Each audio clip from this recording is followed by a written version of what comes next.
Here's the core question. What does it mean in LinkedIn that you appeared in this many searches? This is what the person's referring to. They're referring to on your dashboard, which is in your LinkedIn profile. I'm viewing my LinkedIn profile right now. I'll scroll down to my dashboard. I showed up 417 times in search appearances. If you click on that, you can see that 417 is for this week, the week of April 16th to April 23rd. What that means is that my LinkedIn profile URL showed up in a search results window. Search results windows are right here. Click in here.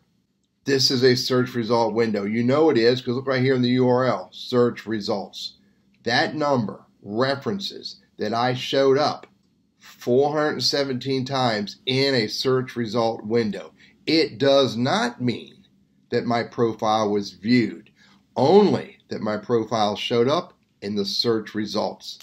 Being viewed is another number and another activity. I hope that's helpful.